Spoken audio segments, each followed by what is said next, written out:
Hi everyone, Danny Bader here, and welcome to another episode of Back to Life, our podcast where I interview people from all walks of life to hear their stories and the insight and wisdom they've gained on this wonderful journey called life. So enjoy the episode and be sure to pay attention to what inspires you to create more happiness and fulfillment in your life, because that's what we're here for, right? Hi everybody, Danny Bader here, and back for another episode of our podcast, Back to Life. And as always, I'm very excited to have this guest, my friend Tracy Davidson, who I've probably known now since 2010 or 11, maybe, around the book coming out. Oh, the book, I remember that. Yeah, Tracy has a wonderful story. She certainly has faced those of you in the Philadelphia area. She arrived here in 1996. And has been on our television sets for a long time since then. Mm-hmm. She's very much involved in the community and does an awful lot of work, for nonprofits. So I welcome Tracy to our podcast, Back to Life. I'm excited to be here. I'm just remembering when you sent me your book. Yes. And I remember, do you remember what happened? So I got the book and I got it probably the day before I left on vacation. And I threw it in my bag. Right, to Florida. Yeah, good memory. And I read it on my way to Florida, and I had it almost finished by the time I got there. And I think before I even came back, I emailed you, didn't I? Yes, it was cool. It was very cool. And then we grabbed a bite to eat. I think. Yeah. Yep. I think with Sally joined us on that one. That's exactly right. Yeah, that's cool. Exactly right. Some time ago. So here you are now in Philadelphia for how many years? 24. 24. Yeah. And tell the folks, what was your journey to get here? What was it like? Where'd you grow up? How did you know you wanted to do this? People always say, did you always know that you wanted to be on TV? That's probably the most asked question of anybody on TV. Did you always know you wanted to be on TV? No, I did not. I grew up with some substance abuse in my family. Mm-hmm. So for me, all I wanted was a quiet, safe home. Mm-hmm. That's what I envisioned as success. When people think, oh, what do you want to be? I didn't have big, grand plans. I thought when I get out of my home and I go to college, my only goal is to have a peaceful, loving, quiet, safe home. Right. That's what I was looking for. So I didn't have these big plans to ever be on TV. Right. But here's what happened. Yeah. So my brother, there's a story here. There's a story here. Always a story. So my brother is a year younger than I am. Right. And we used to find great solace in listening to the radio. Mm-hmm. And we would challenge each other. I think that's a new song, and I think that's going to get in the top 10 in 2 weeks. I mean, which sounds completely silly now. And we used to challenge each other. Do you know the words to that new song yet? Right. And can you sing it, right? Which I know sounds completely silly now, because now we have Spotify and we have Apple, and we can just call up a this song. Is back in the 70s. This is the radio. Then, right? You had to wait for it to come on and then listen to it. You couldn't look up the lyrics. Right. And so we were such music geeks. Well, then I go to college and somebody says, there's an organizational meeting for people who want to get involved in the radio station this year. What? Wow. It's like, I'm in. What was your major in college when you went in? It was communications, but that's just so broad, And so I went to the radio station, and I was a disc jockey back when they played these round things called records. Right.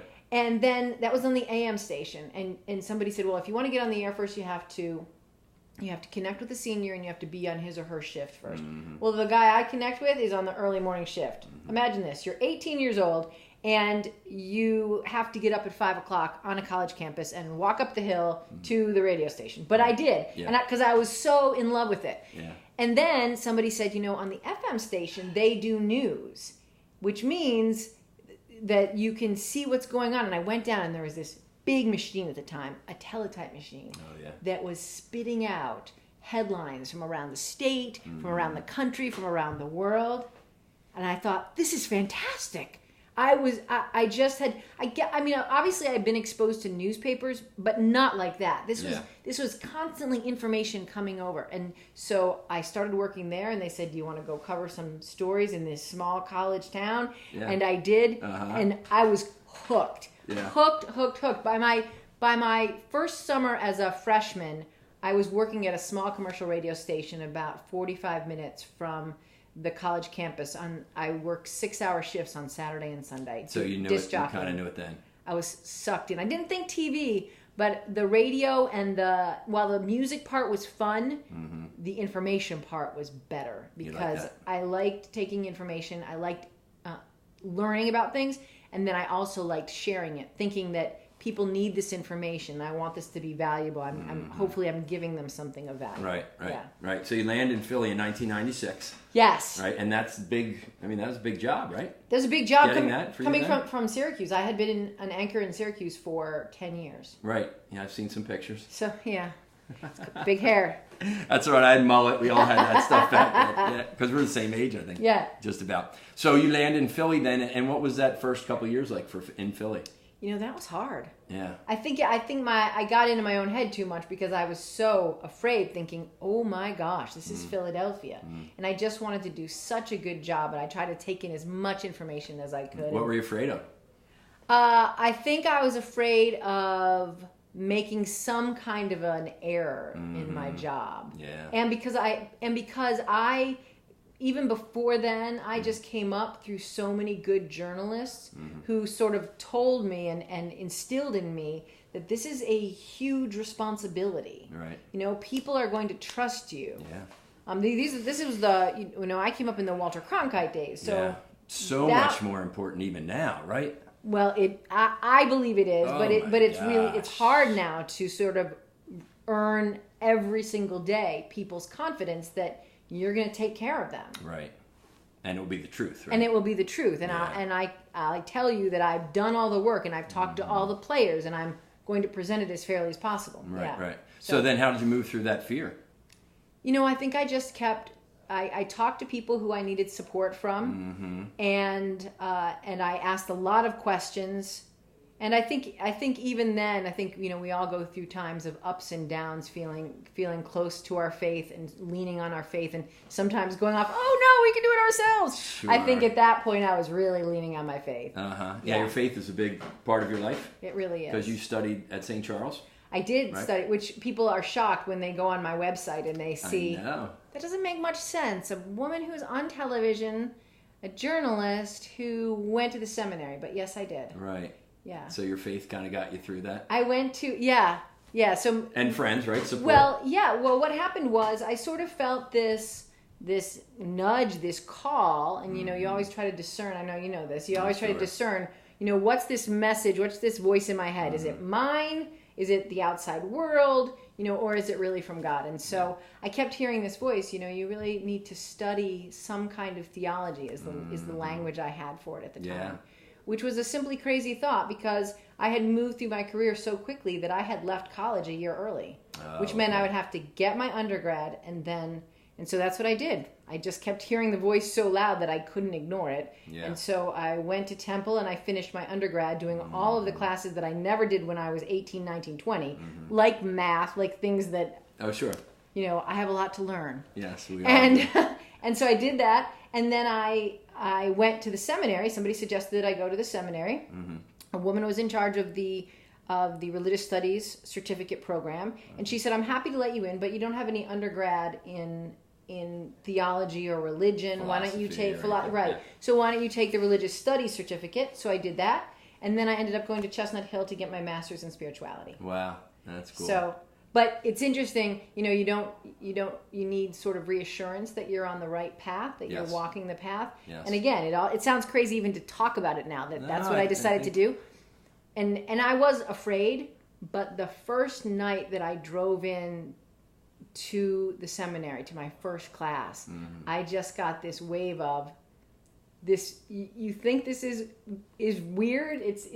But it's right. It's very right. Yeah. You can just take a breath. Our feelings don't lie, do they? When you just know one way or the other. When it's you true. Pay attention to that intuition, that inner voice. And so I think, important. and I talk about it all the time now, is that I think that we go so fast that we don't even hear that voice. So we are, we're distracted by all this outside world until you say, I just need to be quiet. And when you're quiet, that's when you can hear your voice. That's it. Yeah. Often in the absence of sound that we hear the most. Amen. So yes, amen to that. So you're in Philly for a little while and things are starting to go well. What's one of the funniest things that happened to you in your role as a newscaster in Philadelphia? Oh, funny. Any good experiences, funny stories? This isn't a funny story, but this was a story that was almost right when I got here, and it is in my mind like it was yesterday, and I can't even tell you what I had for breakfast yesterday. Yeah. And I talk about it because I tell people how long Visakahama and I have been working together. Yeah. That we were both relatively new, and we had been sent to the Summer Olympics in Atlanta. Right. And that was when he had come off the NFL. He was doing. Yeah. That was in 1996. Yeah, we loved Vi, man. Yes, yeah. Right. Still do. Yes, of course, right. I was new to the market, and they sent both of us. To which we still, to this day, look at each other and think, our boss was crazy. Yeah. What was he thinking, sending us? Well, there's nothing that can get you closer than a traumatic experience with the bombing, and then both of us going on TV for I don't know how many hours. Really just talking. There was no safety net. There is no prompter. There is no somebody telling you what to say. You're gathering information from the people that you're with. You're just trying to process that. And you're just trying to process it, and that was such an important experience for us to have shared together, especially now, however many years later, that we sit beside each other and we can be having a regular good old morning, good morning, and here's the weather and here are the headlines, or there can be some breaking news that we walk through together. Some major tragedy. Yeah. How about the roughest time in your career or in life? What were some of the most challenging times that you've worked through? Well, I think the breast cancer was really a little bit of a challenge. I think getting the cancer diagnosis was harder than walking through it or waiting for the diagnosis. And what year was that? How old were you? So that was only 3.5 years ago. Right. 3.5 years ago. So what went through your mind as soon as you get that diagnosis? It was hard. It was hard. Nobody wants to hear it. I think I knew when you have sort of this feeling. I think I knew what the doctor was going to say when the phone rang. And I had, a couple of points of meltdown. But what got me through that, I know you always say, what pushes you through, what makes you get up, especially when you get knocked down or when the going gets rough. And I just started counting all the things that I had to be grateful for. And the list was just so long. I had my faith. I had my family. I had amazing friends around me. Just came, surrounded me with love, and no coincidences, right? No, I don't think so. So I have girlfriends who are just as busy as I am, so it's super hard to get 3 or 4 or 5 of us together for a night. Right.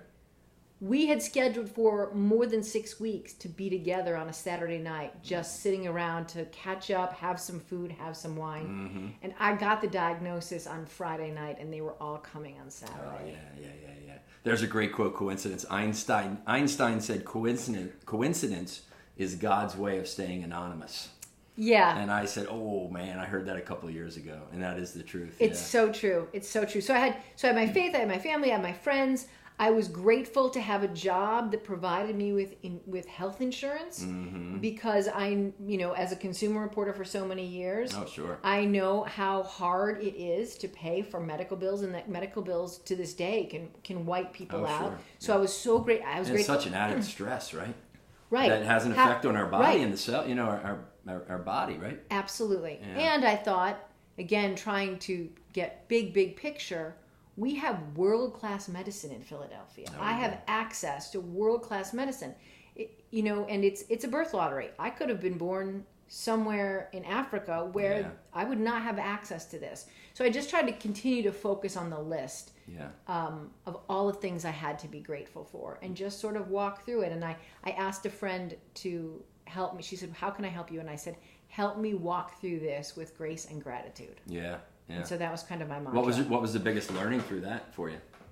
I mean, it's probably in what you just talked about. But as you move, we always talk about back to life every day when our feet hit the ground. Yeah. We gain wisdom through all of our experiences, so we make better choices and take better actions and have a deeper reserve of resilience. Yes. So from that experience for you, what would you say? Here's the 1 or 2 things that I took out of there.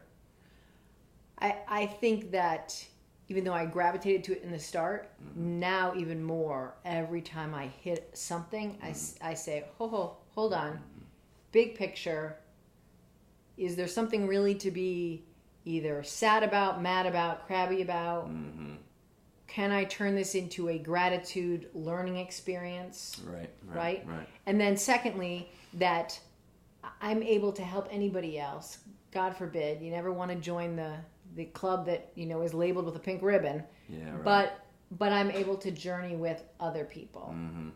Yeah. I think gratitude is such an underrated resource for people. It just kind of seems like it's weird. What can I be thankful about? Because we're so focused on the challenge that we have right now. Right. So I love when you say that bigger picture, bigger perspective. You kind of have to think about that, right? Think about going way up in a time airplane and looking down and saying, wait, whether it's a bad day at work or a failed relationship or somebody cut you off, no matter how big or small, right? Yeah. You gotta go, whoa. Huge picture. Not that this doesn't hurt, not that you're not mad, not that but hold on a second. I like that. You go way high and you think, all right, well, now I have a little bit better perspective on this. Right. Yeah. I've certainly adopted the belief over the years that life is not perfect, And if you can hold that belief, and people look at me, and sometimes even in the coaching, and they say, well, wait, life is not perfect, but right now it's not good, it sucks. And I said, yes, I understand that, and that's one of these imperfections. But for you saying get to the higher picture, what I always say, what's it going to be like when you're through this? Right. What's the other side? Because as you and I know, all the chemicals in our brain are released depending on what we're thinking and what we're saying to ourselves. Right. And we have the ability to take a pile of crap or a pile of the good chemicals, right? It is the greatest gift we are given, the ability to choose our thoughts. Yeah. We get to choose, right? And so we get to decide when we get to the other side or how we get to the other side. Yeah. That's a huge theme in Man's Search for Meaning, right? Viktor Frankl.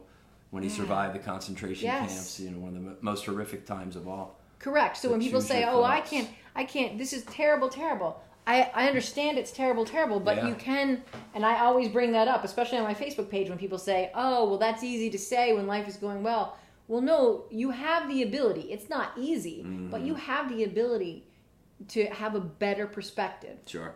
Eckhart Tolle says the same thing. It's not good or bad. It's what you assign anything to it. Yeah. Yeah, there's an ancient quote. One of the Stoic philosophers says, we're not disturbed by things, but our view of them. 100%. Right? So it's been around forever, and that's.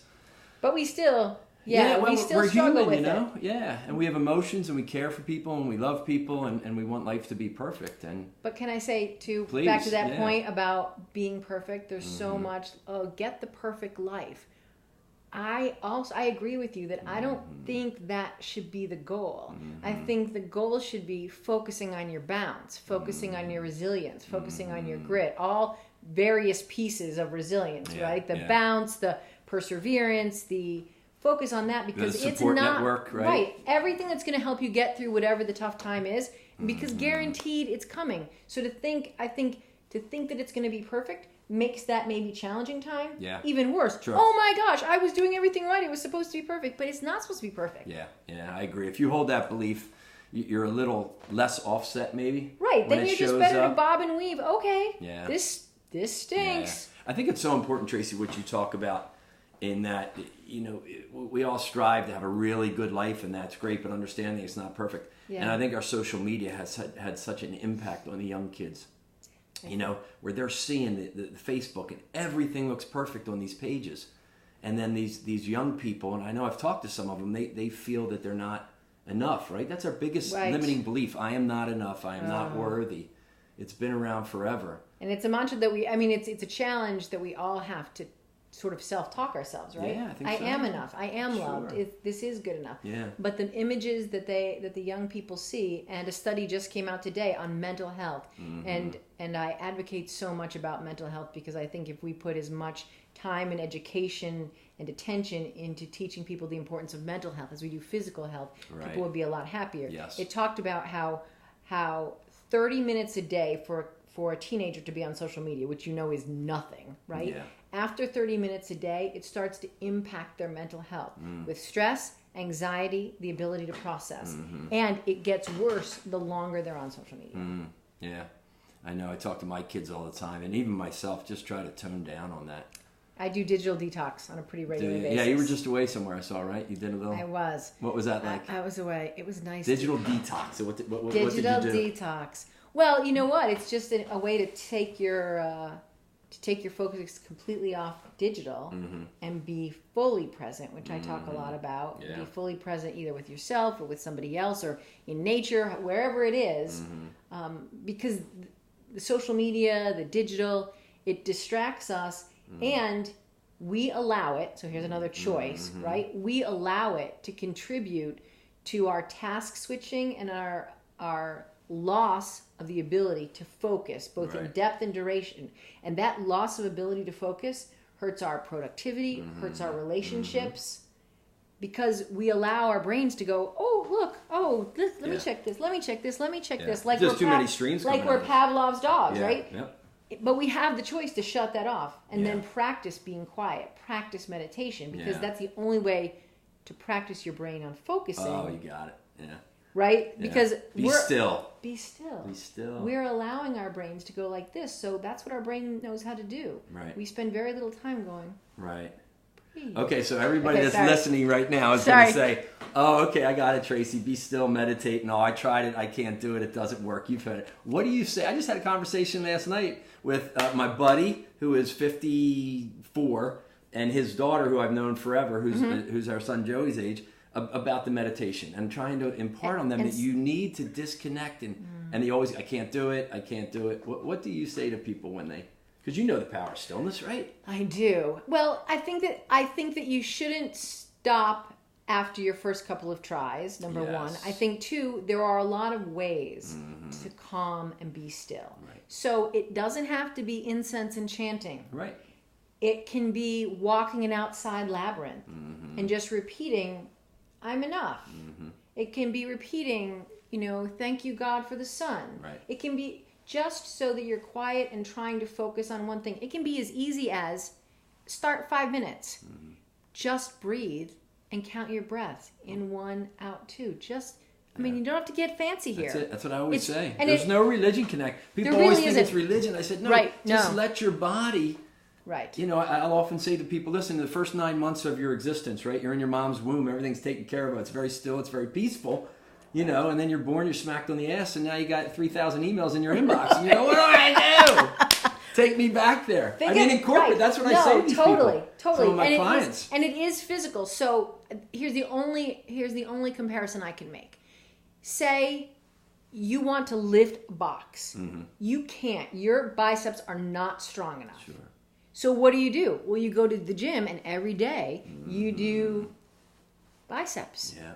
That's all it is. It's because our brains are being trained to do something else with all this distraction. So we have to counterbalance it and train our brains to be still and focus. And it's not just, if you need more of a motivation, although I know our motivation is to be still and hear our own voices and be calm and, be connected to, our greater power. But if you're still not buying it, if you want your motivation to be, if you're still not buying that piece, which is then that's the lane we're in. Yeah. But if you still don't buy that, but you buy, boy, I would really like to bang out a really good proposal or be great at something, some presentation, your brain is not able to focus for that long and with that depth, because we've all been so distracted. Right. So if you feel like, oh my gosh, I heard somebody just the other day saying, I was trying to read this book and write this paper, and I kept I put all my my technology away, but I kept getting up because my brain just wanted to be distracted. Sure. He said, I ended up cleaning my whole apartment because I couldn't sit for 3 hours and read a book and write a paper in one sitting. Because we've trained, right? So conditioned. Right. Yeah, that's cool. Who's one or two of the most interesting, coolest people that you've met in your career, and why? Oh, I don't know. I never have a question. I never have an answer for that. What if you did? I never have an answer for that. Well, I'll tell you one. One woman, her name was Sister Mary Vera, and she was a nun in Albany, New York. And 1,000,000 years ago, before we even used the language domestic violence, she started a domestic violence center in Syracuse, New York. Cool. And I once said to her, sister, because look, I talk about it now, and I'll go to a group, some community group, and to this day I will have men say, well, don't they just go back to their husbands anyway? Or, that's really none of our business. We should just let things stay with. So I know there's still a lot of education to do now. Sister Mary Vera was 30 years ago, and I said to her, wow. I said, when you wanted to open up this shelter, they called it a battered women's shelter then, and I said, you must have had pushback. What did you say to these people? And she said, I just didn't listen to them. I just kept doing what I knew was right. Ah, that's it. And I thought, and there's this small, frail, older woman saying, I just didn't listen to them. I just did what I knew was right. Did what is right, yeah. Again, that's listening to yourself, right? And we all know what's right. Yeah, so she's impressive to me. Opportunities for all of us to do more of what is right, yeah. So you do a lot of what is right. What are some of the groups that you're involved in? What's your favorite one or two? March of Dimes. Okay, right. Because I always say, this is one charity. I think this is the only charity that I know about that's already succeeded at accomplishing their goal, which was to end polio. And now they work to make sure that all moms and babies are healthy. And I can't think of a better mission. And when I have the image, and I talk about this, when I have an image of premature babies and a baby's born the size of a dollar bill, I just think I can't not help them. Sure. And that's the threshold of life, right? Yeah, that's where it all starts. Yeah. I can't not help them. And then I also do work with Philabundance, because people would be shocked to know that there is hunger, not homeless hunger, but hunger in homes in every zip code in this country. Yeah. Every zip code. The richest zip code that you know of, there's somebody there that's working 2 jobs that, maybe went without food for a couple of days so their kids could eat, and still they don't have enough money, and they're putting their child to bed saying, Mom, I'm still hungry. Yeah. And that breaks my heart. Yeah. Yeah, I think everybody should get involved, right? And help and give back in some way. Yeah, that's what we're not here to do this alone. We're supposed to be doing it in community with one another. We're not here to do this alone. That's a good one. We're not. That is a good one. Yeah. So what's the next couple of years look like for Tracy Davidson, my friend? I have... Besides the book. Yeah. We'll talk about that. Well, I've started to do a series of retreats for women with my friend Jen Kronberger, who by the way, that's more her phrase than my phrase, is that we're not meant to do this alone. Right. And it's about all the things that we're talking about, and it's for women, and it's just press pause, get rid of the negative voice. Let's deconstruct it. We all have it, but where did it come from? Let's deconstruct it, because it's rarely right. It's just usually a big false loud speaker that you make even louder by going over and over again. Right. And figure out, this is, what did I read the other day? We are mortgaged our minutes. We don't think like I'm going to die tomorrow, but it's a finite time on this earth. So how do you want to be spending it? And if you're not spending it that way, let's figure it out. And so we're doing a series of retreats, 1-day retreats for women. We've already had one. We have another one coming up in November, and then we have one in the spring schedule. And where do you do those? Well, the first 2 are at White Manor Country Club in Malvern. Okay, sure. And then we're looking at some other locations. We might try one in Cape May for a weekend one. Oh, exit 0. In Let's 2020. Go. So we think that would be... I love Cape May. Yeah. It's my haunt down there. Yeah. Are they open to the public? Yeah. Okay. And where could people find out more about that? Ladies find out more about that? I post all the things on my Facebook page, and then Eventbrite. Right. So Facebook page for you is kind of for me. Landing. That's it. Landing. Yeah, me too. Yeah. That's cool. And what do you do? Do you take a personal retreat yourself every year? I usually try to go away a couple times a year and be quiet for about 48 hours. Yeah. Because no electronics. Or maybe in 3 days. It takes me a little while. I don't know about you, but it takes me a little while to. It's a weird feeling that first. Yeah. Yeah. I used to go to the Immaculate Heart Center for Spiritual Renewal in Montecito. Beautiful, 26 acres, and it was. I'd go for like 3 days, and my wife had an emergency number if she needed anything, but otherwise I would write a letter to each one of my kids for the year, because it was usually in December. Oh. And I still do it. I didn't go last year. I went to Newman Center, the Newman. Yes. You know those little yes, I do. Those little houses they have on stilts back there. I do. It was fabulous, man. I went there, and I'm 45 minutes away from my house, but it was great. Yeah. Hopefully the Montecito Center opens up again. The mudslides knocked that out a few years ago. Yeah. Yeah, but that's really important. I think it's to disconnect. You have to disconnect Yeah. and just be quiet with yourself, and it's such a gift. And we talk about this with the women because women think I have to give, but if you don't refuel yourself and refill yourself with whatever that takes, time with yourself, time.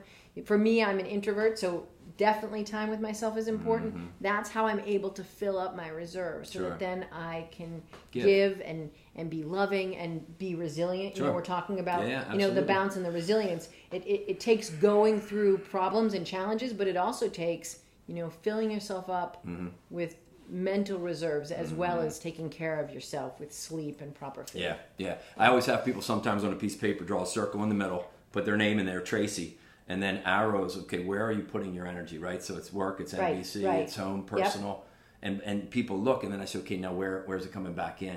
And they're like, I said, so how can you operate like that? You run out, right? And I mean, Netflix and those things are great, but they're not filling us up too much, No. So to fill up is what? Stillness, support, friendship, creativity, faith, connection to our higher power. All of it. Creativity, I'm telling you what, I am not crafty at all, but I love crafts and I do them all the time. I make candles in antique teacups, and I try to make homemade gift tags all year long for Christmas so that my nieces and nephews get homemade gift tags. I love it. That's cool. So what else? One or two big things for you in the next year or so that you're really focused on? I think I want to develop our retreats a lot more. I'm working on a podcast about resilience. Beautiful. That not only inspires, but it picks parts of people's stories that we can learn from. So, it's great to hear somebody else's story and you can learn from it. But if I say, okay, well, here's this great story, and then I call them grit professionals, any kind of mental health professional, and they say, well, look, here you heard Danny say two things when he told his story. You heard him say, life's not perfect, and so be prepared because it's going to happen. Whatever that bump in the road is going to happen. And gratitude always helps to reframe things. Now, I'm not a mental health professional, but the idea is to sort of pull things out of somebody's story, and so at the end of my podcast stories, they're able to say, so here are some things that this person did that you might be able to apply to your life. I like that. That's cool. Before we wrap, tell us about this book that you and I have talked about before. I had to bring it up. Come on. I don't, you've got the book. You said you were going to write one. I know. I said I was going to write one in this room. I know. And a beautiful room it is. It is. So what do you think about that? Is that not going to happen? And that's cool. If you look and say, no, my energy is not in a book. My energy is full abundance and retreats. And what's showing up for you about a book? I think I think I have to spend more quiet time. I think I wish I had a better memory. Right. The way I have put my memories in places, in pockets, and I sort of have them in sections. Yeah. I think I wish I had a better memory. I could draw on better stories. I've started to sort of write things down. Yeah. But yeah.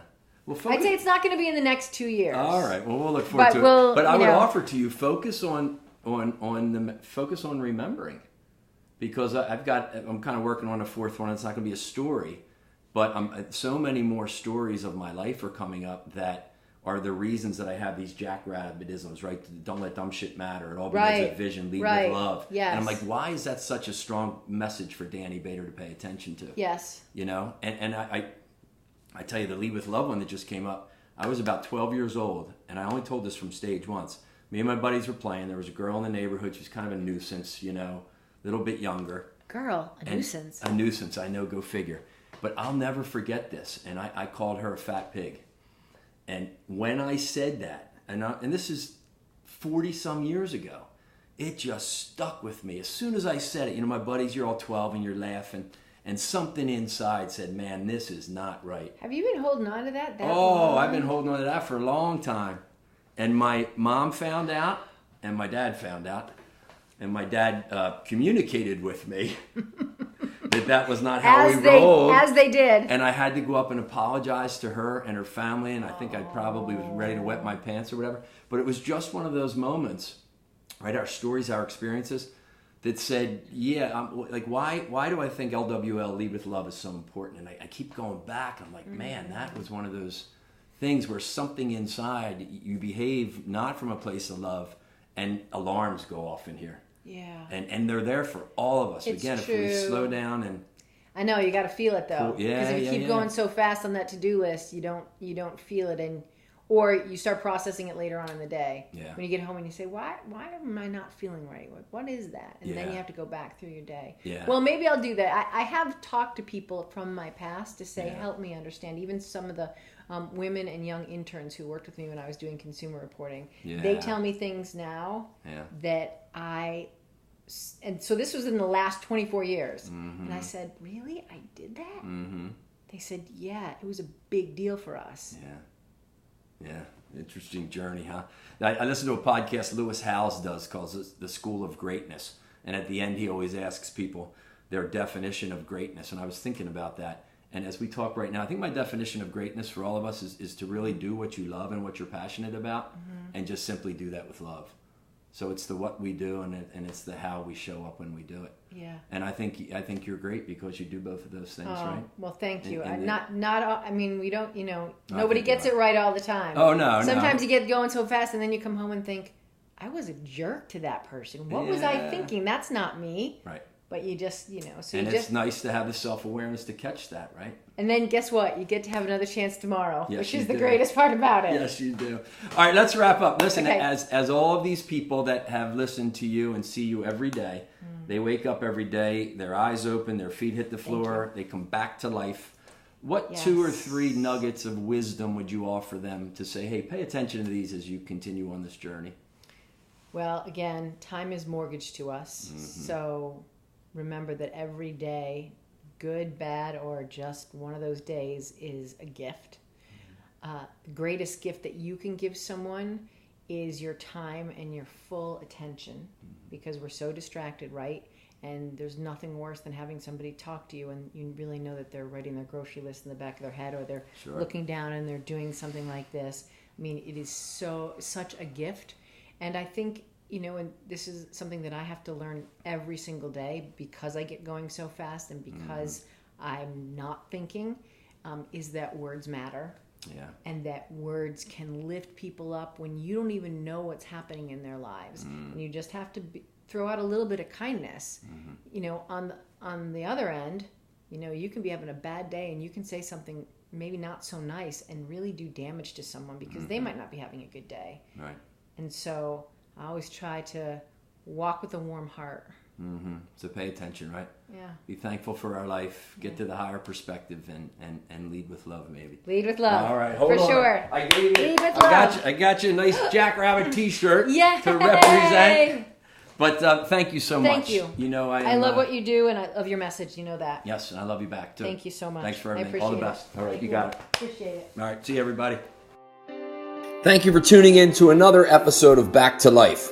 Our conversation sure got me thinking about some things that I need to pay attention to in my life, and I trust the same occurred for you as well. So until next time, each day when you come back to life, be sure to always be inspired.